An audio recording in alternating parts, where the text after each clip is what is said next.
All right. Hi, everyone. So today we're doing questions and insights.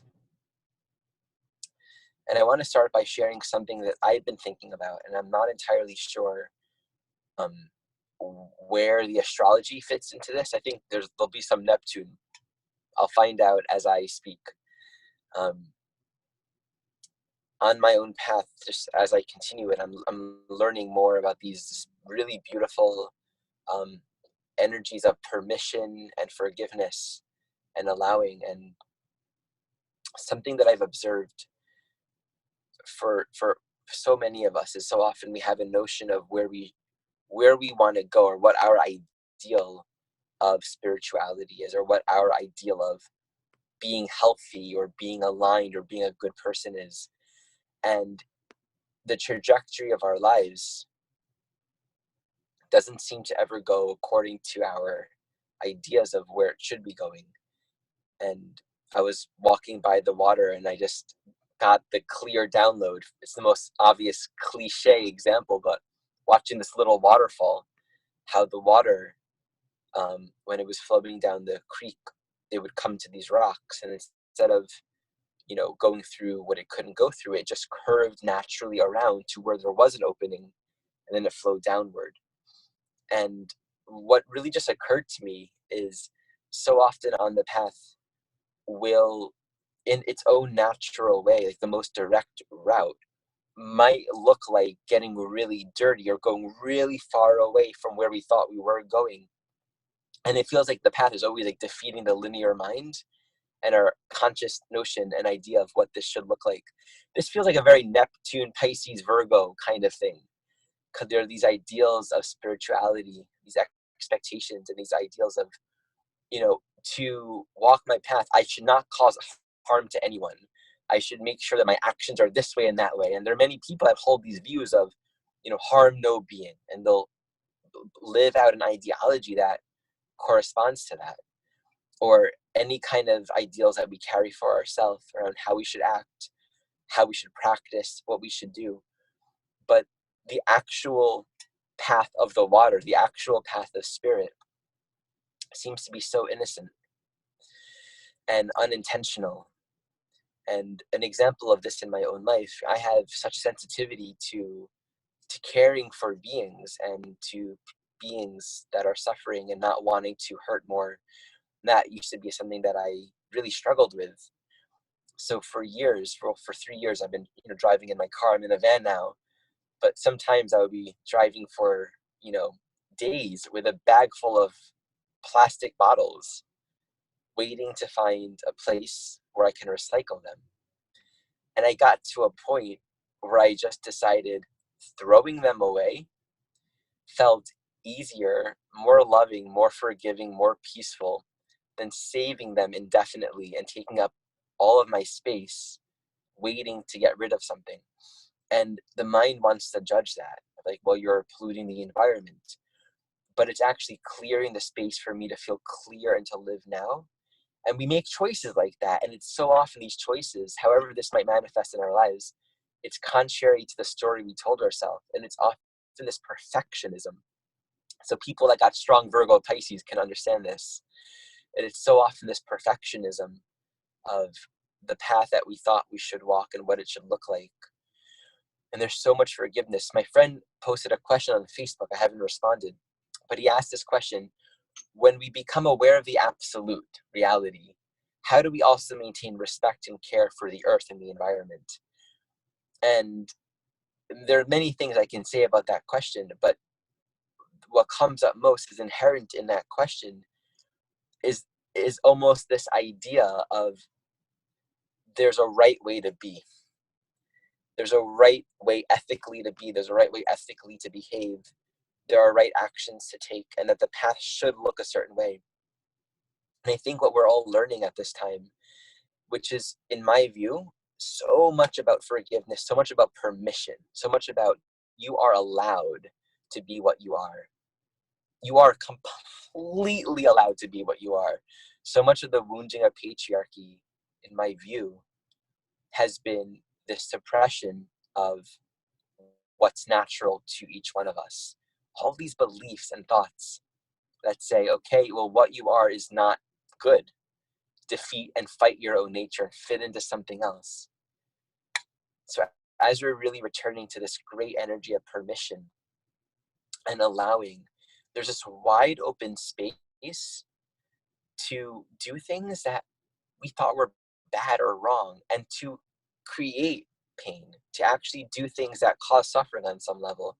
It's a sign of a larger perspective to actually go beyond the seeming immediacy of our actions and not hold this very limited notion of, well, I'm not recycling, that's bad, that's not spiritual, it's not evolving, I'm not on my path.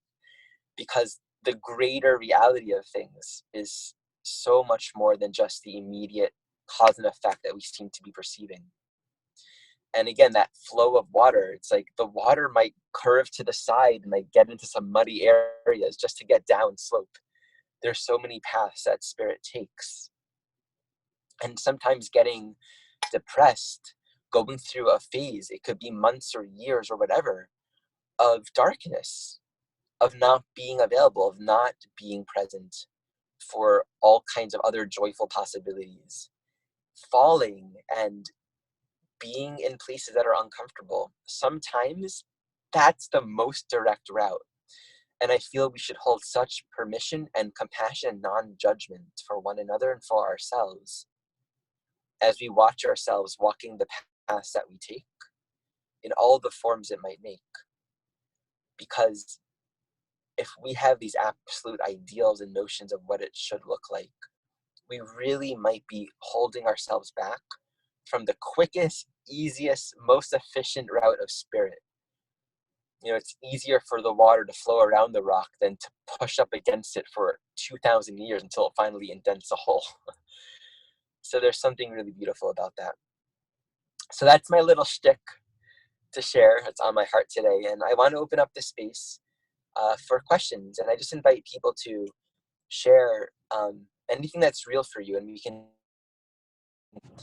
So let's see who's up first. Barbara, go ahead.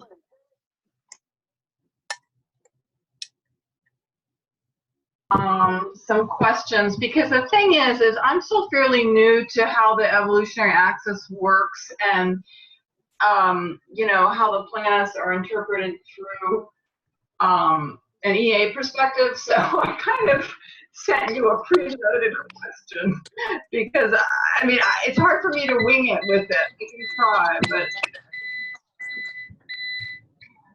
it's just okay. So with Pluto in Cancer in the 4th, Yeah.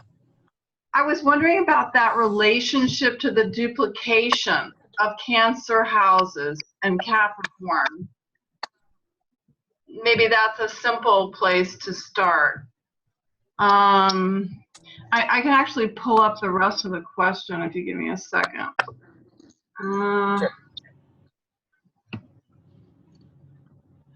These were actually my notes that I took listening to a video because I'm still new to all this. So I said, okay, so would the fact that Pluto's in the 4th house be related to that Cancer duplication of houses, like an emphasis basically on Cancer with the Pluto, which I know is key to EA?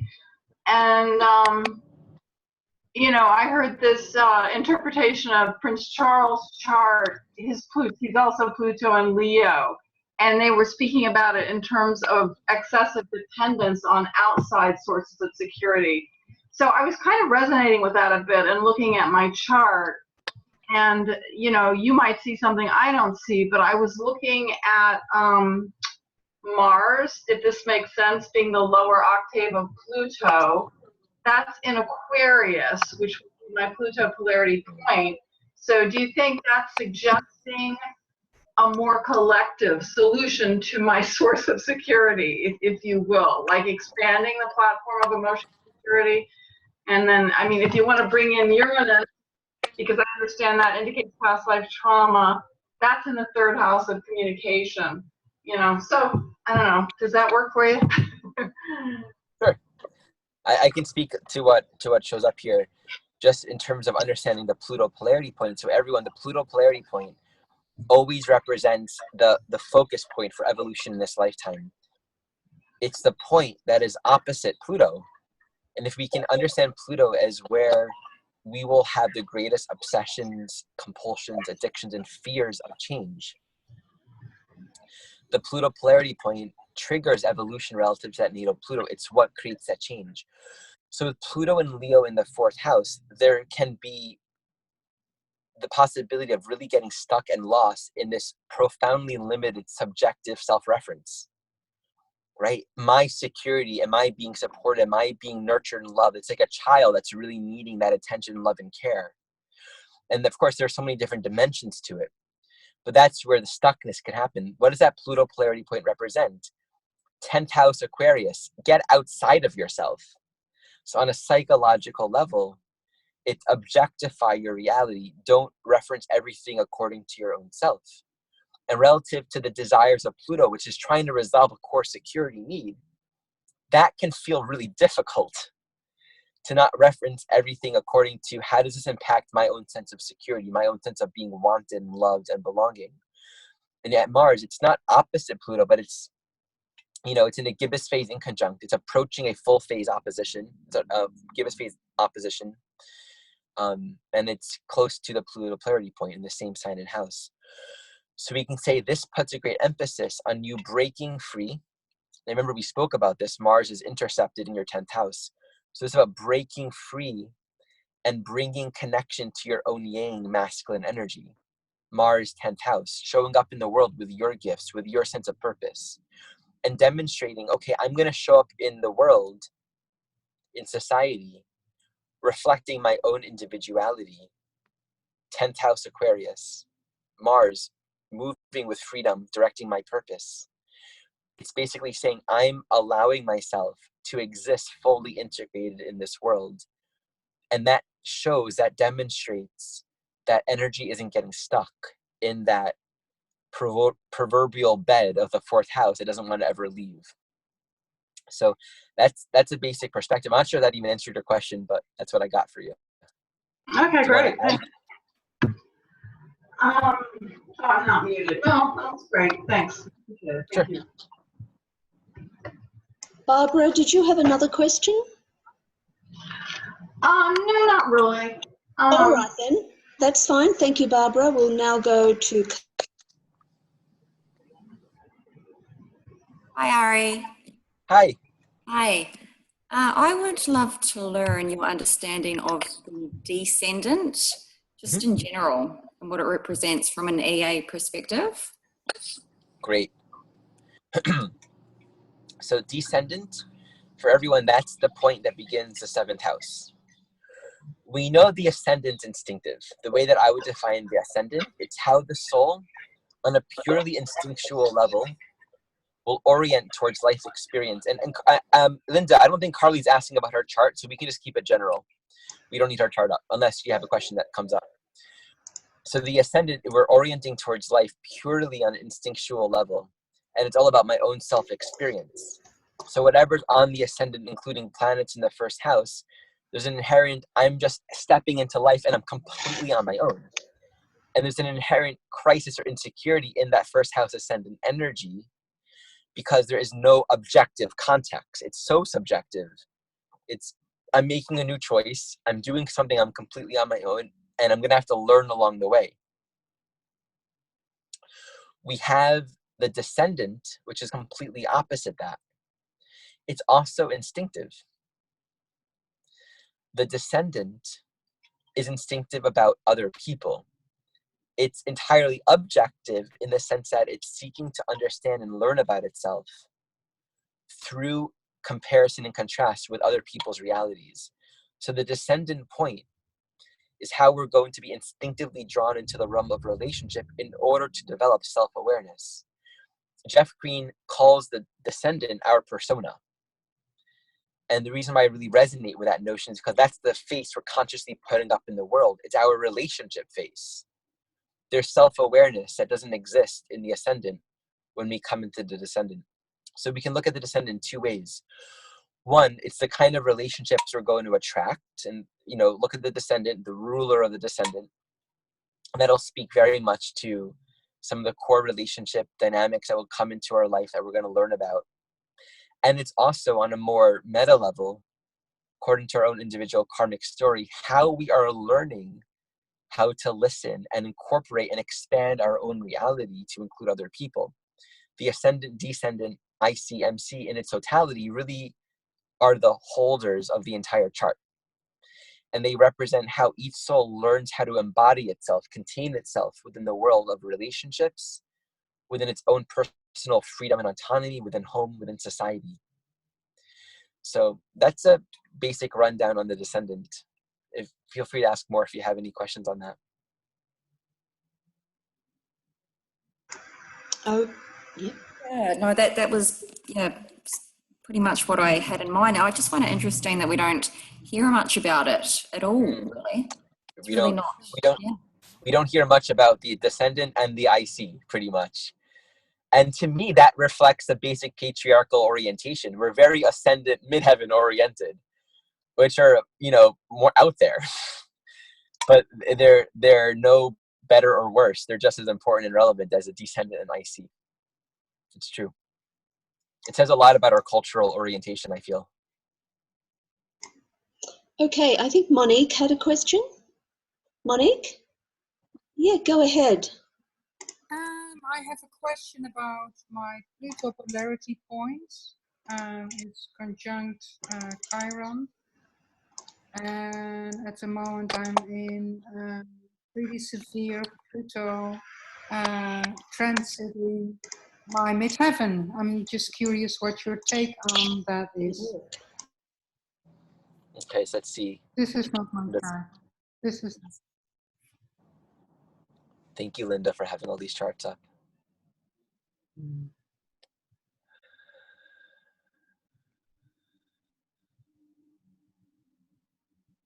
Is that it? Okay. Could Monique ask her question again? Would you mind? Yeah. Great. I am curious what you have to say on my Pluto polarity point, which is conjunct Chiron. And at the moment I am in a Pluto transit midheaven. And I'm just curious how that plays out. Of course, I'm to a certain extent a director of my own life, but I'm just curious what you have to say. Sure. I'll share some insights on Pluto crossing the midheaven, and then I'll offer a little perspective on your own chart. So whenever Pluto crosses any of the angles, that's definitely an evolutionary transition. And that's usually around an 18-month period where Pluto will go back and forth 3 to 5 times over that particular point. Remembering that Pluto reflects this reality of impermanence, that everything comes and goes, nothing remains the same.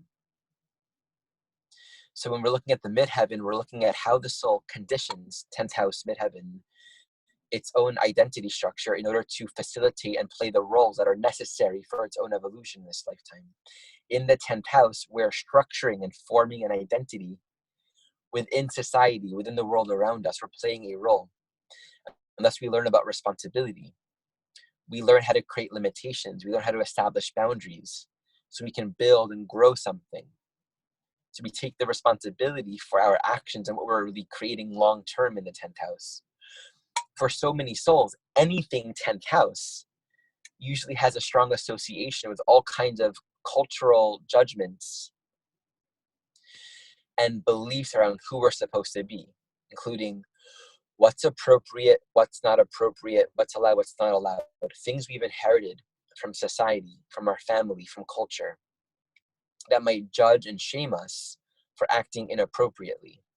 So Pluto moving over the midheaven ultimately says, reference your own soul evolution first. This might mean letting go of the structural reality. It might mean empowering yourself to say, I'm going to go for this job, this position. As always, it's a process. Pluto is marriage and divorce. So whatever needs to come and whatever needs to go. In your case, you have Saturn in the 10th house on your south node, in Aquarius in the 10th house, ruling your midheaven. And you have Neptune in the 6th house, squaring the node. So there's obviously on your own journey been a lot of trauma around social judgment, being outcast, not being included, shaming, all those elements. And I'm not going to penetrate too deeply into the space with you, but it's very clear in your chart that that's a theme, and thus claiming and defining your own authority, your own sovereign authority. And you kind of said it when you asked your question that you're creating a reality. That would be a big piece here. With Saturn on the South Node in Aquarius in the 10th house, it's liberating from the need to fit in and define yourself according to any existing status quo. Aquarius in the 10th house liberates Aquarius from the rules, 10th house. In Saturn, you're defining and crystallizing a reality that reflects your own soul individuality, the authority of your own soul. And of course, there's a great focus for you in play and nurturing and care and joy. And it's a big piece that you're claiming with that 5th house Pluto and your North Node in the 4th house. So I'll keep that there. And with Chiron opposite your Pluto, this seems to speak as well to one piece that comes up is past life dynamic around being seen, having some element of power and importance and centrality. That Pluto in the 5th house relative to that Aquarius South Node, and it's in conjunct 150 degrees to your Saturn Aquarius in the 10th house. So this speaks to having had, prince, princess, positions of authority and power in the world where you're serving a role as a central figure. And that Chiron and Pisces in the 11th house, without getting too detailed, is about this sensitivity of wanting to serve, wanting to give yourself to the greater good of all, to the community, and reconciling with his own trauma and woundedness around belonging or not belonging. So a lot of this is opening your heart to your own beauty, to your own gifts. And that Chiron in your polarity point says, sharing yourself, giving all that you have, not doubting yourself, trusting your own authority ultimately, knowing that you're safe to give your love. You're safe. And I think a big part of this is relinquishing a lot of, let me find the right words for you. Any sense of obligation and duty that you've been holding on to, and guilt that says, well, I have to show up in this way, I have to do things this way. And this really kind of invites a greater opening to the love that you carry inside of you and the vulnerability of being seen and sharing in that way. I think that Chiron in the 11th house really, really, anything opposite Pluto makes it really deep. Because we're looking at that planet opposite the place of greatest vulnerability and fear. So to open up into that is a real act of courage. And again, I would just really say this is about trusting your love, trusting your gifts, and defining it according to how you want to be, but to care for yourself, to really make sure you're taking care of yourself. And also what is coming is, in doing that and giving yourself to others, you really bring a lot of healing and light and permission to other people. And then you get to be held and cared for by your people. There's a real deep coming home for you in this lifetime of realizing that your larger human community, or even non-human community, that just a larger community of life is here for you. And that sun rules your North Node. So I'll keep that there. Do you want to speak to any of this or ask anything to clarify? Wow, I'm really touched, Ari. What do I have to say? Well, I'm an artist and I am sort of hesitating what to do with my art. Do I need to bring it out in the world? Because that's not what I've been doing lately. And I'm continuously telling myself, I need to wait, I need to have more work. I try to play safe on a certain level. But actually, this, I need to integrate what you just told me. That's what I feel right now, that I just need time to be with what you told me, because it's been pretty profound. Great. All right. Thank you so much for sharing. Linda, put me up on the screen. I want to share something just in general that arises before the next question. So one of my favorite books, and I can't swipe because whenever I swipe I seem to go muted, but I think my friend Melanie is here with us, but we're both really into this book, Love Without End by Glenda Green. And there's also a sequel, which is The Keys of Jeshua. It's basically a conversation between her and Jesus. And I was reading this amazing teaching that's just been huge for me. And it really comes up when I completely just forgot the name of the dear woman I was just working with, so my apologies, but it came up as I was just speaking a moment ago. We oftentimes, in understanding like what's God's plan for me, what's my purpose, or what's God's will, we have this notion of surrender to God's will, not my will but your will, and where we have this confusion between personal will and then like the sense of divine purpose and divine will. And then we also have this notion of you are creating your own reality. And one of the teachings that I found in this book, which is so beautiful to me, is God's will is in our heart. So when we follow our heart, we're following God's will. And that takes this absolute like sense of destiny and purpose and thing that we're supposed to be doing or that God wants of us. And it makes it so intimate and juicy and like real to who we are in the most intimate, subjective, personal part of our own being. It makes this absolute plan a very direct, accessible place that we find here. And following our heart, the mind doesn't follow along. It doesn't understand necessarily the logic behind it.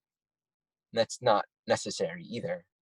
And yet what we find in following our heart, that the synchronicities and the connections all come together profoundly and beautifully. And we realize, wow, this is where I'm supposed to be. There's that beautiful, and there's really no better feeling than, oh, I'm exactly where I need to be. This is exactly where I need to be. What a beautiful feeling where we had that sense of this is right. I don't have to struggle. This moment's okay. I'm where I need to be. When we follow our heart, that's our experience. And life truly, truly meets us there. So that's a thought that I want to share with everyone that really comes up to share with you, whom I was just speaking with.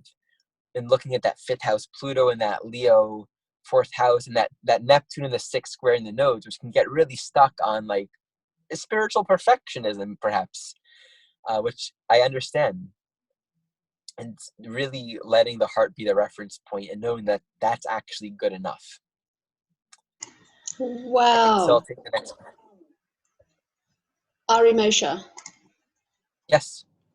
that you answered my question even before I asked it, which I thought was so fascinating. Oh my God, thank you for that. I do have a question from Wanda. Can I put her chart up?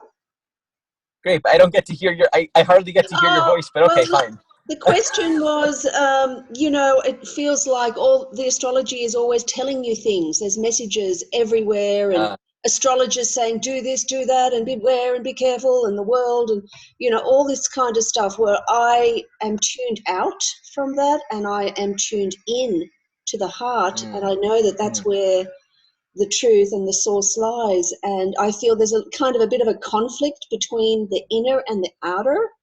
But what you said really answered it so beautifully, that that from that place, everything is meant to be exactly where it is. And I don't know, the way you said it was better than I can say it. So Thanks for all right. sharing, Linda. Yeah, I resonate. Okay. So Irina, just one moment. We'll put Wanda's chart up next, and you can go after Wanda. So, just a second. Hope it works. Yes, go ahead, Wanda. Hi, Ari. Hey, Wanda.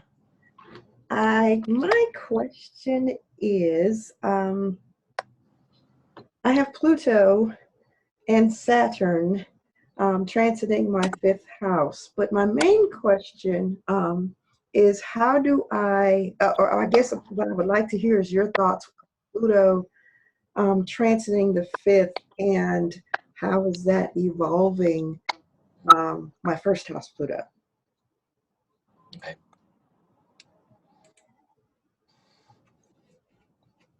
So as a general principle, we can think of wherever Pluto is transiting, we can think of the natural relationship between that sign house placement and our own sign house placement. So this is an inherent trine, a first quarter trine. First quarter trine and this is one aspect of looking at it, is about individuation and creativity and blossoming out and being like, oh, I'm a unique being. How am I going to bring that into expression? So we have Pluto in the 5th house, which is actually also a very similar vibration. Pluto transiting the 5th house in general reflects the evolutionary intention to further blossom and actualize one's inherent creative essence. And so it's about connecting with your own sense of purpose. We're just talking about the heart. And 5th house has so much to do with the heart. It's what makes you alive, what makes you joyful about your own life. And in this case, Capricorn in the 5th house, and we'll look to where Saturn is in this case, what agreements, constrictions, repressions are keeping me from really honoring and trusting the authority of my own heart, of my own joy. And Pluto moving through the 5th house in general can reflect, on one level, a dissociation from the creative output where we've been invested in, this is my role, this is what I'm giving, this is what I'm birthing in this life. And if there's any energy stuck on how people see us, what people expect, how we get positive feedback from the environment, all those kinds of things, this can be going deeper into our own soul. It's like, what am I here to birth and create? And so on one level, this can imply a time period for going really, really deep into the cave and unlocking one's inherent creative potential. This could be a musician or a writer or an astrologer, whatever it might be. It's like unlocking this gem, this power inside that actually wants to be brought out, nurturing it, caring for it. Just like a child that's very talented, but needs that attention, needs that care, needs that affection. Or it could be also simply a time to have that confidence to be seen.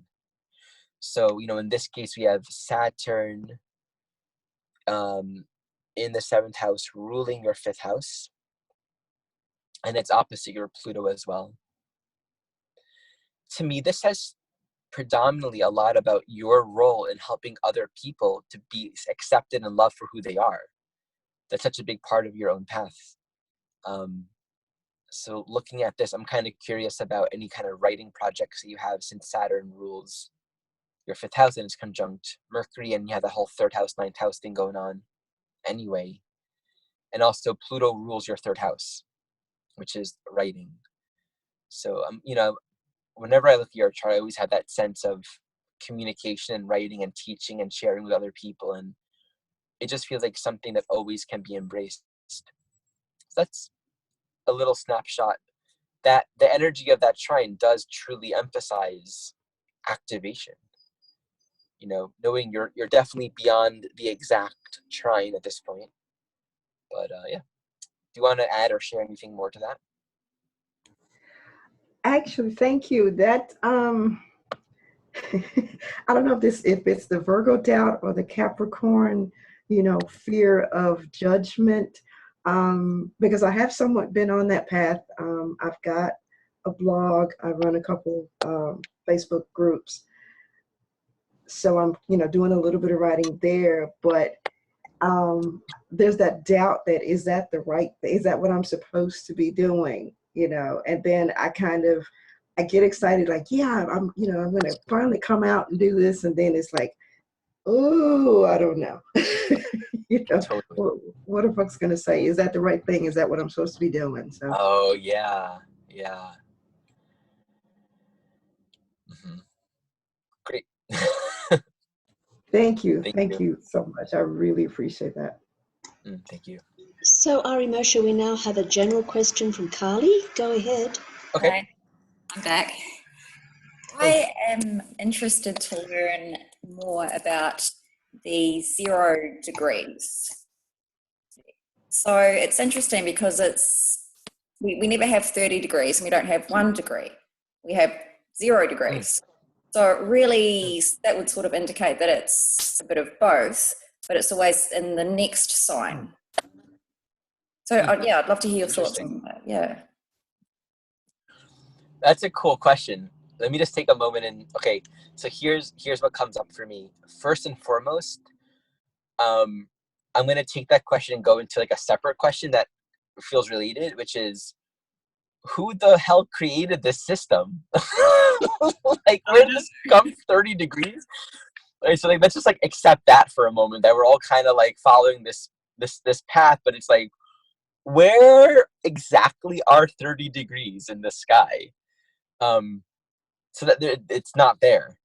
So there's something interesting about this particular system, and there's so many other systems of astrology existing and also non-existing, where I truly believe we can divide the sky up in so many different kinds of ways, and orient ourselves, because the sky is undivided. It's not, there are no lines in it.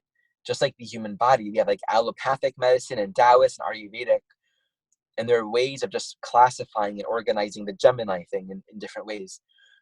So given that we're working within a 30-degree system, I used to ask the question, like, why does that work? And a lot of people, I see people asking that question every once in a while too. It's like, why 30 degrees? Aquarius and Capricorn actually overlap in the sky on the ecliptic. So, we're kind of cutting off a part of each sign in that 30-degree division. So first, on that parenthetical question, I'd like to just say that the way that I walk this path with astrology is by no means a dismissing of these kinds of questions, because I find it all really fascinating and interesting. But the predominant orientation is just following the path that's actually right in front of me. And this is the one that I'm noticing works, and it's the one that I got connected to. And it's kind of like when I was researching which kind of solar system to buy for my van. I know nothing about solar systems, but there are a lot of experts that know more. So I was learning about one solar system, and then I found out about a completely other different kind of battery system. I was going for AGM batteries, and I was looking at lithium batteries, and I felt like how a lot of new astrologers feel when they're researching house systems. It's like, oh, which is the right house system? But it's like, you don't have enough context or knowledge to know what kind of houses. I felt like a novice astrologer, how many novices might feel in that way. And so I just surrendered to the path, which for me was, I want electricity so I can have a refrigerator and also like plug in my charger somewhere else but in the driver's seat. And I found an expert who is competent, who will give me the lifestyle that I need, and it works. And it's a non-intellectual, non-logical, non-linear answer, but it's just, that's the path I'm taking, and I'm getting the batteries that I'm getting. And it kind of relates to what I was saying in the beginning of this talk, that the mind wants to have this, like, I know I'm not on your question yet, but I'm getting there. The mind really loves to have this way of saying, I get it now. This is the right way. I understand the logic behind it. But so often, the truth of our own journey is just to walk it, and maybe not comprehend all of the pieces, but to wait around for total understanding often just results in a stasis and a non-evolutionary experience. And I know that you're not speaking to that. So coming to your question though, I'm mystified, and I'm in love with that question, and just I love feeling the energy of 0 versus 30. And I don't have an answer. I get to share my own thoughts and insights. One of which is 0 seems to represent emptiness. It hasn't started yet. It's brand new. Like when you're born, it's like the moment is the new moment. You're not even one yet. Or like a new moon happens when it's dark. Like the moon and the sun are conjunct, and it's a completely dark moon. Like the dark moon happens before the new moon. It's like 0 seems to represent this primordial truth about consciousness, and everything comes from nothing. Everything has that 0 starting point where there's nothing, and then the sliver. So you have a planet at 0 degrees. It's completely new orientation. It's totally subjective, and anything within the first few degrees, it's just a sliver in awareness. It's new. It's just beginning to unfold. And so that's a creative thought that arises for me around why 0 as opposed to 30. And I bet there would be validity in 30 if we wanted to make it that as well.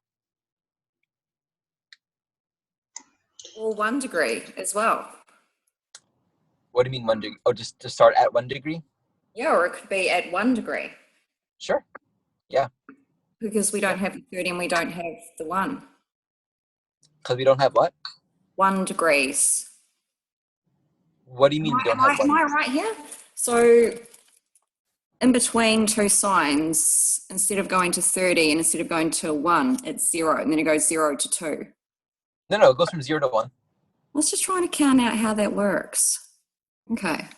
So yeah, but then why is it in the other sign then? If it's 29 degrees, then to 30, I don't know.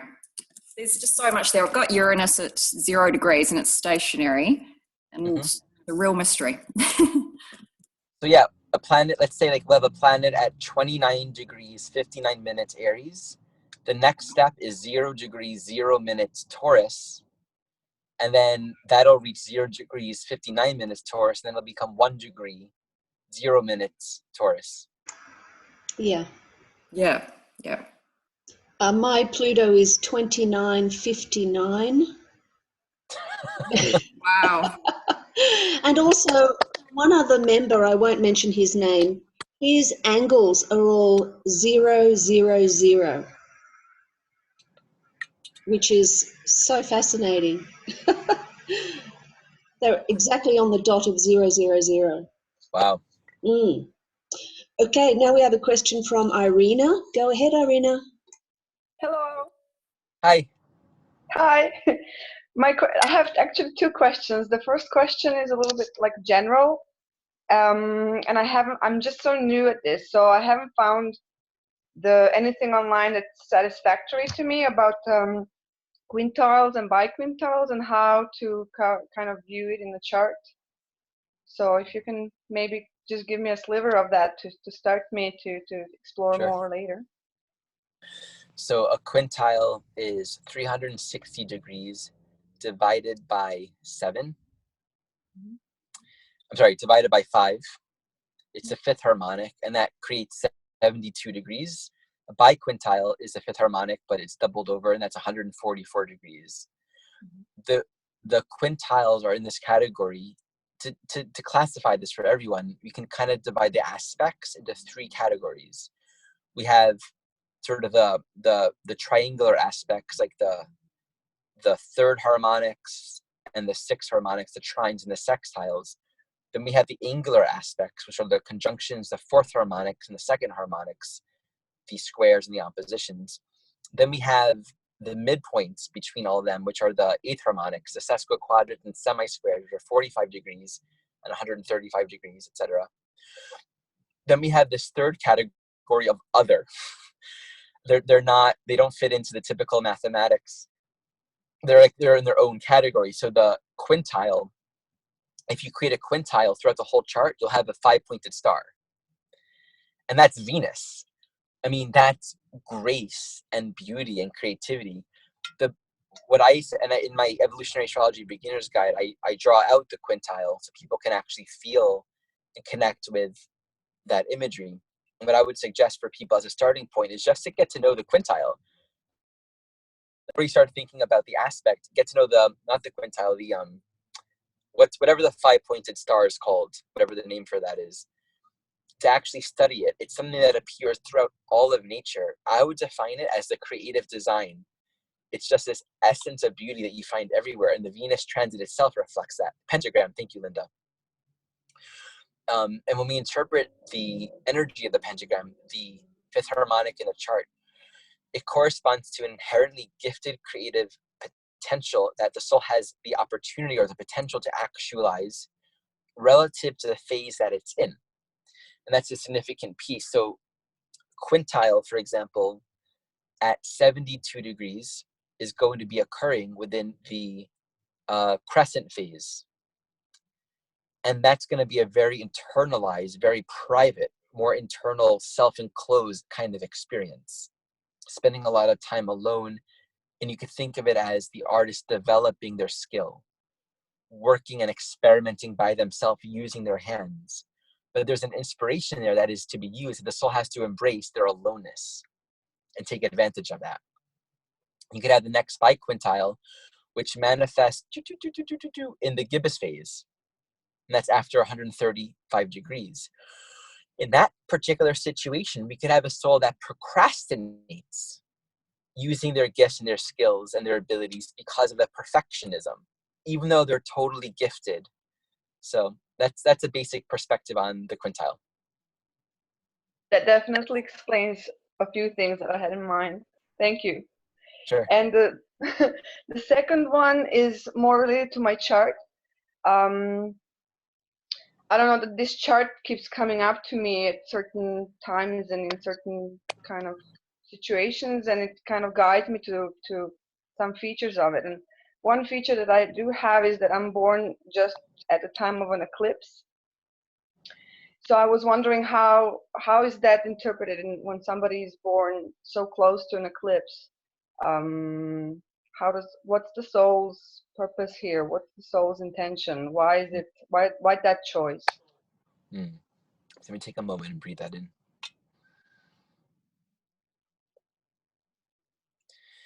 I wouldn't want to make a general rule. Like I see this. I see you're born just after an eclipse. And this would have been a solar eclipse, which happens on the new moon, which is basically when the new moon coincides with one of the nodes. I, as well, was born just before a solar eclipse. So my moon's just before the sun, and yours is just afterwards. What feels clearest to speak to right now is we just want to be intuitive about it. When we have an eclipse, it's a portal. Energy's coming out. It's kind of like pinching your skin, and then like you let go, it's like red, and a lot of blood rushes to it. You know, in this case, the sun, the solar energy is being blocked out temporarily. Now you're after that point. So you can think of it as now there's a whole lot of energy that's opening. It's like that eclipse portal happened. Now you're in the after effect of that. So you'd want to just meditate on your relationship to the sun, to that solar energy, and opening it and awakening it in your own life. Let me see if anything else comes up.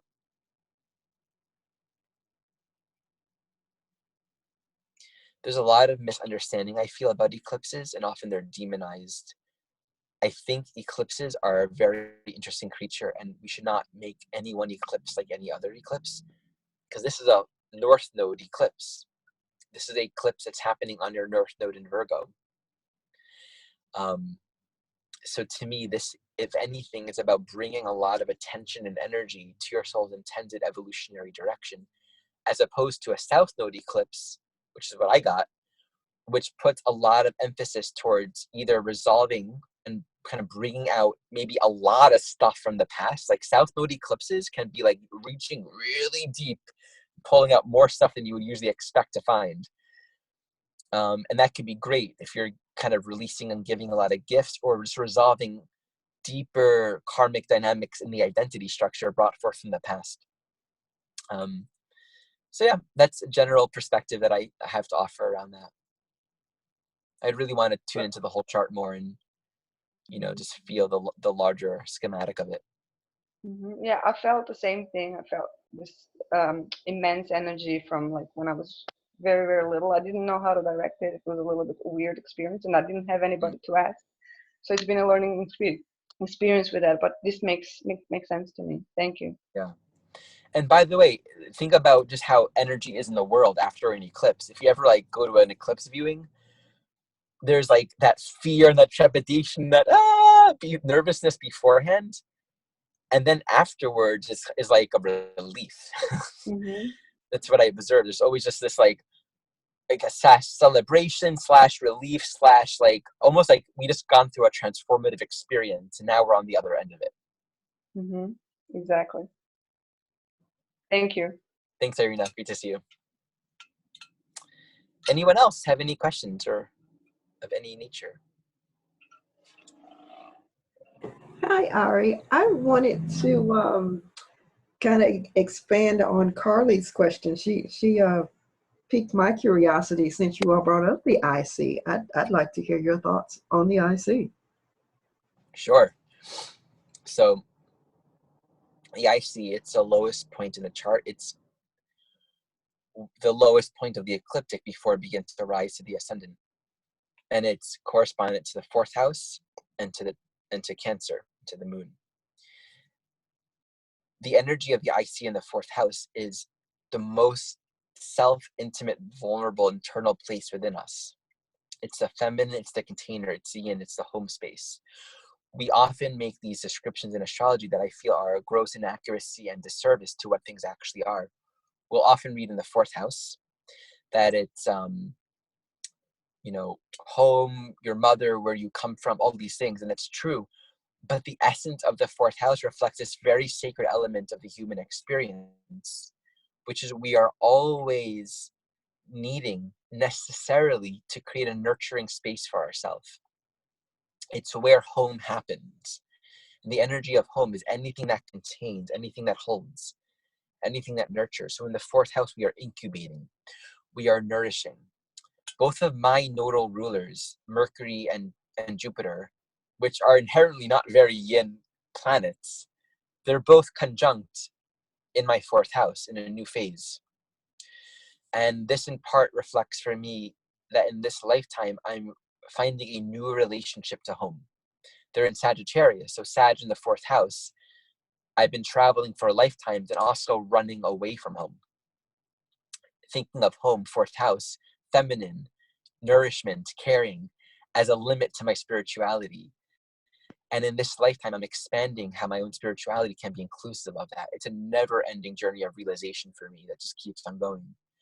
And whatever's happening in the fourth house, whatever planets or signs are on the IC, correspond to how the soul is going to orient to creating a nurturing and safe space for itself to care for the creature part of our own existence. And it doesn't have to make sense. Maybe this is more relevant for me to say to myself because of all of my Sag. But that creature part of ourself, everyone's got it. Like everyone needs warmth. Everyone thrives with touch and food, and everyone appreciates someone saying, "Here, I made this soup for you," or "I'm so happy to have you home," or "You're welcome here." And in the fourth house, ideally, if we're a child, we're welcome in our own home. There's a feeling of, I can be loved here, I'm nurtured here, I'm accepted and cared for. The baby cries, it's held. And we all, on a very core instinctive biological level, expect that. And we all have our own karma around that. So some souls didn't get that, or there are distortions or our own self-image. And the IC is our self-image.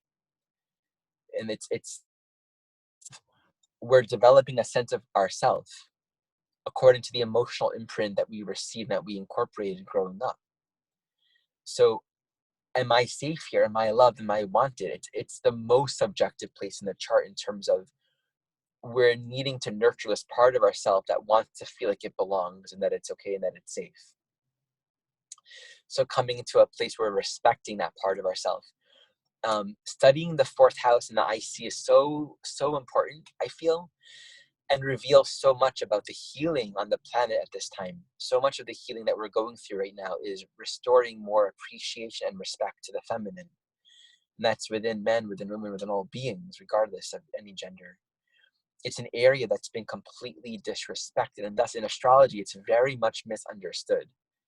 Not understood at all. So for example, the IC is where we're going to be learning and bringing in care for our life. And if that was not brought into our life early on, and we are receiving 10th house polarity, social judgments, all those kinds of things that said a man shouldn't cry, or it's not okay to want to be touched, it's not okay to want to be held, it's not, all these things that are very fourth house oriented, then we're going to have to deal with that. The identity structure may have formed itself in a way that's repressive and not inclusive of our tenderness. And I think that's one of the big issues of spirituality. And again, our culture reflects that. We're ascendant, midheaven oriented. And our spirituality is like that in the larger patriarchal culture. It's go and get it, go do, build, strong, strength, ascension. But the fourth house is tenderness and vulnerability, and that doesn't go away. And it's been hard for culture to really understand that that's not a weakness. That's not a sign of there being something wrong. That's just like how it is. A flower is gentle and tender. All things in creation need to be cared for and respected as they're growing up.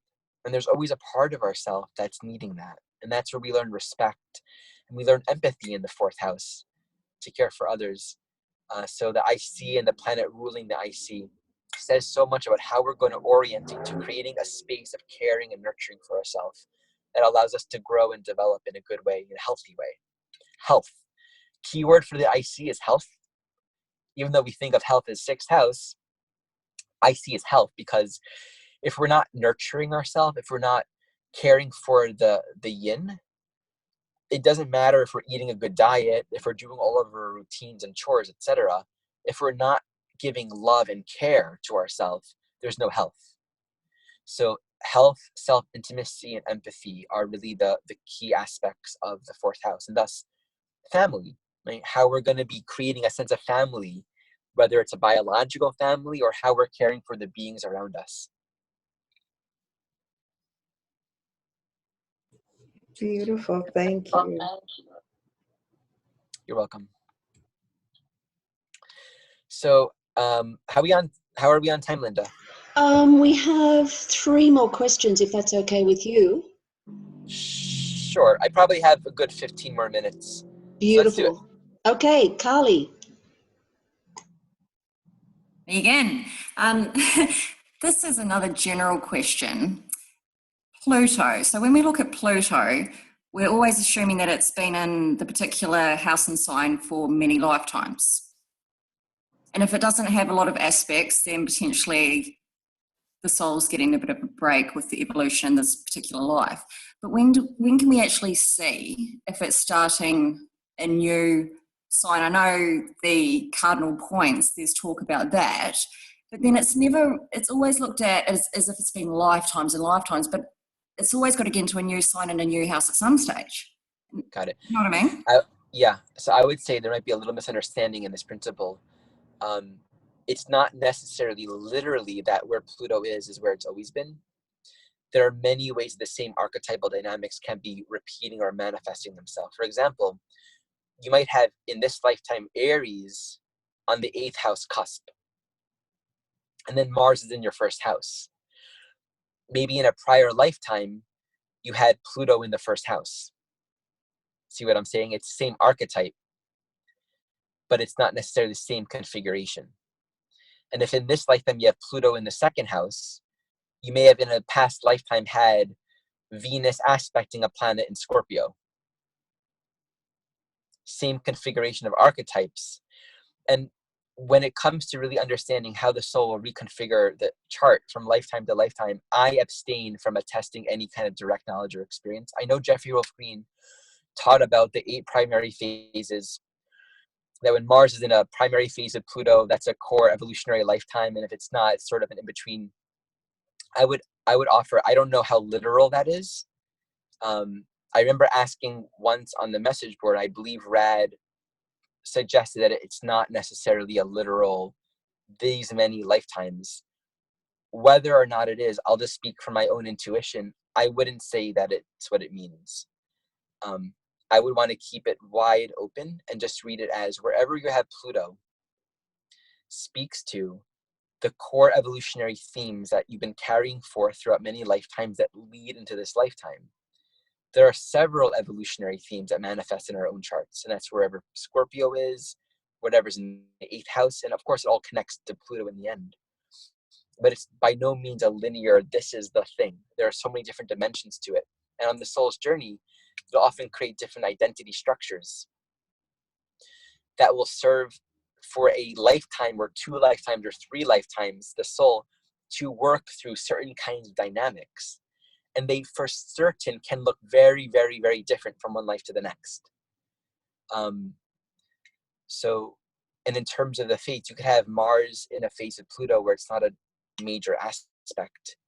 And it doesn't mean like in the next lifetime, you're going to have a major aspect and that's going to be a core evolutionary. I just wouldn't read it literally in that way. That's my perspective. Did that address your question? Pretty much. Yeah. It's just seems like there's got to be at some stage when Pluto is fresh in a sign or a house. Oh, but sure. Yeah.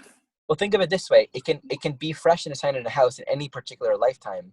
What I would want to point anyone to is we're always evolving. And so think about the soul's evolutionary journey, the soul itself is its own essence. Like the individuality of the soul is completely intact as it is. And so the soul isn't going to be like, okay, well, I just mastered the 5th house evolutionary journey. Now I'm going to go and pick the 8th house, or I'm going to do the 6th house now. Like it's not going to create a new evolutionary trajectory for itself that isn't relevant to its existing karma. The themes might unfold and grow. For example, you could have had lifetimes of working through 5th house evolutionary stuff and having reached the maximum of power and social, being seen and being respected and adored, where the soul needed for its own evolutionary purposes to bring some Virgo into the picture. So it might then pick a lifetime where it has Virgo in the 5th house, or it might put Leo in the 6th house. And then after that, it might choose to go full on into Virgo. But the key here is to understand the evolutionary trajectory of the soul. Like, what is it resolving? At the core of this soul, there might be an essence of royalty. There might be a core archetype of royalty and divinity that is true and foundational to its being. But on the evolutionary journey of working out all kinds of identity structures, the soul will create whatever configurations are relevant for its next step. But the main piece that I want to offer is it's not, I completed this archetype, now it's a brand new cycle in this archetype. We can have brand new evolutionary cycles. In the example that I gave, like we've completed within a certain realm, but we're going to stay on our evolutionary track and just go to a completely new dimension. I'll give an example for my chart. I have a 2nd house Pluto in Scorpio. I've had so many lifetimes of living as an ascetic, living in a way where I learned how to survive, teaching, writing, doing oracle work, and traveling, because my South Node's in Sagittarius relative to the Pluto, traveling and making a living and surviving. And I've totally reached a maximum in terms of the growth that I can possibly achieve living in that way. And so my 2nd house Pluto, now, and I'm not the best example because I'm not like, there's no new phase stuff going on in here, other than Mars, so I could speak about that in a moment. But my 2nd house Pluto in this lifetime is, I'm still obviously doing the evolutionary work of Pluto in the 2nd house, but the context of it is completely, utterly different than anything that I've ever done before. And now there's an orientation towards embodiment and to fully accepting life and not resisting and not holding belief systems that keep me from committing to physical existence here. And I give that example just to say that this lifetime of like buying a van and making money and actually defining my physical, I have Saturn next to Pluto as well. It's a very different experience than anything I've done before. And theoretically, you can imagine that in the next lifetime, let's say I'll have Pluto in the 10th house, just totally theoretically. It's not going to be like, and that could be a completely new cycle, but what that would simply represent is I've completed this karmic journey, but I'm still continuing in my evolution. It's almost like if you've ever had a relationship with someone where, you've done the work together and you've completed the entanglement, you're no longer intertwined with each other. This is actually a really good example because this is what Pluto's all about. You came together for a while and there's all this stuff to work out. You resolved it. Now what? New phase. But it's like you're not going to like arbitrarily say, okay, now let's come into this way in this form. But you might still grow together. You might still evolve together, but in a completely new way. And later on down the road, you might get entangled again, but in a completely different relationship. But it's always going to be relevant to the existing karmic and evolutionary needs of the soul. One more example. So I have Mars, for example, in Libra in the 1st house. This, for me, represents a new orientation towards relationship. So there's a need for me in this lifetime to be exploring and moving out and exploring relationship in a way I never have before. And that Mars in Libra, on one level, reflects a new orientation. And I know it's not in the beginning of Libra, it's not in the beginning of the 1st house, but it still carries that vibe. of a new orientation to finding out who I am through exploring intimacy and relationships in all kinds of different ways. And the need to walk that and explore that. And all that simply means is whatever I've been doing before is no longer relevant, and it's time to experience a new cycle. Did that address your question clearly enough? Yes, that was helpful. Yes. But if you... Okay, I think it's a really interesting question. Thanks. And Ari Moshe, we have 2 more questions, but just a real quick one from me. The way I understand it is the soul has many, many desires and wants to experience a myriad of things. Yes? Yes, absolutely. That's my understanding as well. There's also this concept, I think it's a Buddhist concept, that not every lifetime is about resolving the totality of all desires of the past. And that's something I mentioned, where you might have certain lifetimes that are created to resolve specific identity dynamics. And so we'll work through that. And then we can come to a completely different other orientation. I just want to say one more thing. When we look at Uranus, we're looking at the inherent individuality of the soul. Uranus speaks to this aspect of everything in creation is exactly what it is and always has been. Right? It's like you are your own archetype. Like each soul is its own inherent individuated essence of divine intelligence. And so the whole journey of evolution it's like the interface with what we are relative to the belief that there's something other than what we are, that there's something that we're lacking. So on the evolutionary journey, all of the desires that we're generating are in a sense relevant to the very essential nature of who we always have been.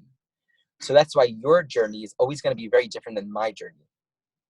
Right. Would you say that God is lonely and wants to separate into different forms? I don't know, something like that?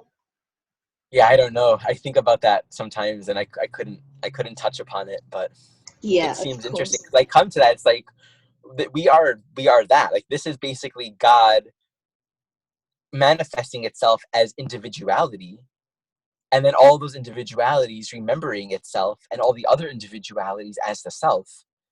That's trippy. There's nothing untrippy about that. It's very and trippy. it's hard to wrap my mind around. Yeah, What's and that? the self is one thing. It's one Yeah. God, and so we are all the one self. So we have the same experience of that. Anyway, Cameron, go ahead. Oh, okay. Hey, Ari. Hi, Cameron. I just wanted to ask for some insight because I've been doing a lot of like workshops and stuff lately, and I did like an EA Zoom meeting, and I'm starting to like move forward with my progress in my career with astrology and holistic health. And Saturn retrograde is transiting my Uranus, and then Pluto retrograde is transiting my Saturn. Mercury and Venus retrograde, all of those are in conjuncting that moon in that series. So just if you could, tune in, and I'll be grateful for any insights.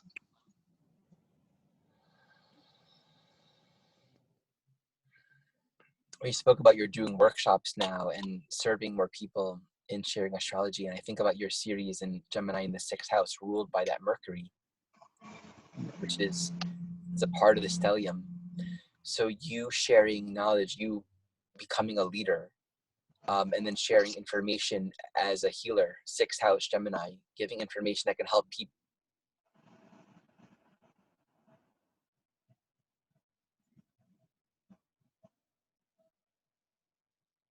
Ari Moshe? We've lost you. Hello? Just hang on there, Cameron. Hello? No, it's cool. Ari Moshe, we've lost you. Uh-oh. Ari Moshe.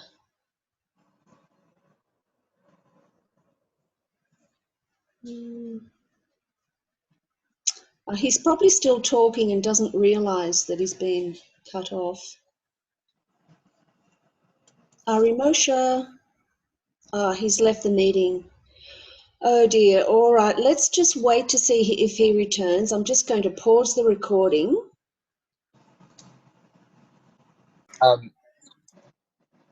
So, all right. So, Cameron, the main piece here is that series in the 6th house in Gemini is obviously nurturing, caring for others, and giving them information about their own health and healing. And Mercury, it's, yeah, you're embracing your own authority with Saturn and Capricorn in the 1st house. So the work that you're doing to study, to actually really get the information, builds your credentialed knowledge. You know, Saturn, Mercury, and Capricorn. Do the research and continue following your path. The inconjunct relationship between that Mercury and that series that it rules can represent a sense of, I'm wanting to move forward and I don't feel ready enough. That's the inherent issue with a 1st house, 6th house relationship. And of course, the answer is just do it. Just keep on doing it and you'll learn along the way. The 6th house teaches us humility. And you get to learn that what you have to share is beneficial for other people. And it's a gift. It's meaningful to give yourself that permission to share it with others.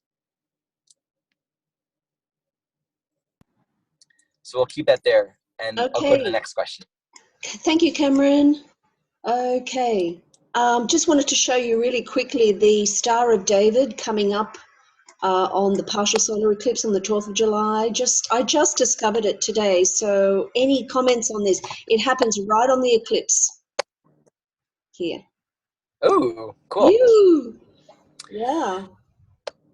I mean, I'd want to sit a little more with that chart. I mean, look, Yeah. we got that eclipse, new moon Cancer on the north node, ruled by the sun. That Cancer new moon on the north node is very activating with Pallas Athene right there, very much taking charge of your life. We have Uranus with Juno in Taurus squaring that. That's like self-autonomy, soul sovereignty. That's a lot of power. Jupiter's also in the mix. And oh God, we got Mars on the south node. This is a very activated eclipse. Okay, so then we had this star, 6-pointed star with all of those players. We got the sun and the moon, trine Neptune, trine Jupiter. Oh my Gaia. And then Saturn, Venus. Wow, so we got the water and the earth. This feels like so when we have a 6-pointed star in any chart, it's like locking in this vibration of harmony and resonance and just life. I mean, the 6-pointed star is the Anahata, it's the heart chakra. It's like, that's the union of, to use, Hindu cosmology, that's like the divine masculine and feminine coming together. The upward pointing triangle and the downward pointing triangle meeting at the center in the heart. It's a very harmonious aspect. And like any trines, it can be denied, it can be ignored. This feels like a lot of creative potential to earth, ground and stabilize Venus, Saturn, and Uranus, an expression of your own individuality. Trust yourself. That's a big piece here. And this Leo North Node, New Moon Cancer with Pallas Athene, with Mars, a lot of letting go of what is not relevant and trusting our own creative impulses. But that Star of David to me does not promise. I don't think a Star of David would promise any kind of fatedness. Although things like that could happen with Uranus, anything. Like certain events can just pop up because it was like planted by the higher self to happen at a certain moment. But the Star of David requires, like any trines, that we take advantage of it. Ari Moshe, the solar eclipse is exactly opposite Pluto. And also the nodes of Pluto, and also the nodes of Pluto are exactly opposite just by 1 minute. And they're also Indeed on they are. the solar eclipse. Yeah, this is a powerful one. That's a powerful, very powerful. Yeah. So we can talk more about that later. If you would like to come back and talk about that, you're very welcome. It's up to you. Yeah, we'll see. Okay. All right. That brings us to the end. Yeah, thanks for bringing that into my awareness. Yeah, it's fantastic. I just discovered it. All right. Myself. Great to be with you all today. Thank you, everyone. Thank you so much, Ari Moshe. Thank you from all of us. See you next time. Thank you, Ari. Thanks, Ari. Thank you. Appreciate it. Thank you, Ari. Awesome.